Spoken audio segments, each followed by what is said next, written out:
And it reminds me of the day that we founded the Stop War Coalition. I mistakenly thought the Friends Meeting House on Euston Road would be too big. We had 5 overflow meetings because so many people came along. There is a thirst for peace. There is a thirst to do something different. There is a thirst for unity to achieve something very, very different. And that's why we've got to consider the situation facing the world of the wars that are going on. Just think for a moment of the conflicts going on around the world. And start Ukraine. I'm not here to defend or support. What I'm here to do is call for peace there. Because the idea of conscripted soldiers from one side killing conscripted soldiers from another side is reminiscent of the trenches of the First World War. Everybody knows this conflict has got to end. It's time for a ceasefire. It's time for an agreement. And it's time for the arms companies that are lining up for the contracts for the future, for the development of new weapons for the future. The blood money they make out of war is something we have to stop. So it is about the conflicts going around in Sudan and what is going on in Africa at the present time, where the sale of weapons by UAE, British weapons and American weapons, is being used in order to steal the natural resources of the country. They're after the gold, they're after the copper, they're after the titanium, they're after everything else that's under the soil, while the refugees flow above where the mines will be in the future. It's once more the world, particularly Europe, then grab for Africa and the resources in Africa. The terrible conflict going on in the DRC, Democratic Republic of Congo, funded by mining companies around the world, funding militias in order to take the wealth out of the soil, and above ground, people are living in desperation and poverty. And the European Union's response?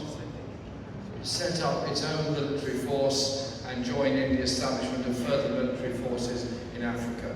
It's as if colonialism is being revisited by the policies of Europe and North America at the present time. We need to consider those things. I've been told to slow down, I apologise. And then there are many other conflicts, but I just want to say this.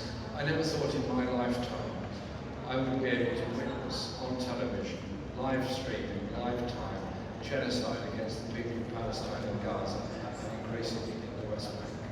This disgusting and disgraceful war that continues by the occupation, by the Israeli Defense Force, and as one that's raised the issue dozens and dozens, if not hundreds of times in Parliament, along with good friends and colleagues, Britain has knowingly supplied weapons to Israel after the ICJ hearing, which had exposed the genocide that was going on. So even the legal veneer they were hiding behind has disappeared. Britain, I'm sorry to say, is utterly complicit in the genocide against the Palestinians.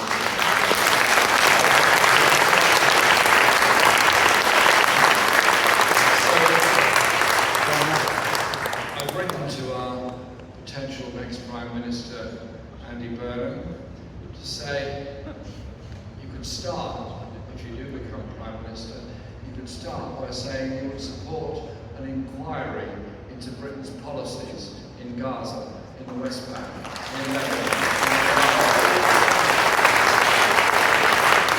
as the Blair government was eventually forced to do over the war in Iraq. So we have these global conflicts going on. We have the demonization of the Palestinian people. We have the utter racist descriptions of the rest of the world. And the beneficiaries of all this are the rich, powerful, and wealthy. Last year, global arms expenditure reached $2.7 trillion.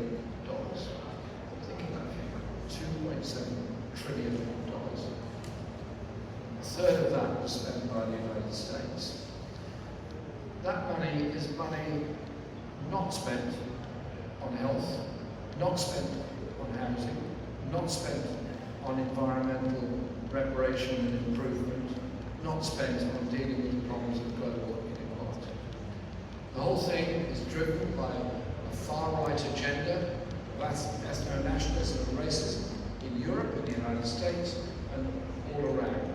The idea of supremacy over the rest of the world, the idea, according to the Trump security doctrine, that the USA has a right to intervene anywhere it wishes in the Western Hemisphere, that's what we mean by Latin America, and indeed any other part of the world where the US requires the natural resources of those countries. It's a declaration of war on the rest of the world, actually. And so what we do absolutely need is a global movement for peace. This building has had global movements in the past, and it will again. It's a wonderful building, a wonderful place to do this. Surely to goodness, we're strong enough, big enough, well-informed enough, and universal enough that we can offer an alternative to the screaming headlines for war. We can offer alternatives to what Kevin Maddock and right-wing Labour politicians and others say is it's time to cut the welfare bill in order to spend more on weapons.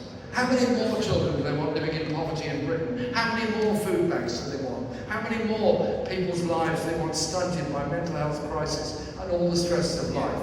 Before we get it, that the way to bring a community together is not by demonising or denigrating every minority, it's recognising their fellow human beings and victims of war and human rights abuse. That's what refugees often are. And we invest instead in a future for people. So today's conference is about bringing people together from all over the world. Last Sunday I was in Brussels with Chris Nynam and others, where we had a march against militarism there, and we need to build this global movement. So when we finish with today's conference, and fantastic as it is, we need to stay together, keep together, respect each other, be informed by each other, but above all say, we can do better than them. We won't waste our money on weapons. We will spend our money on investment, support, and survival of this planet and humanity as a whole. Wars will not continue. Thank you very much.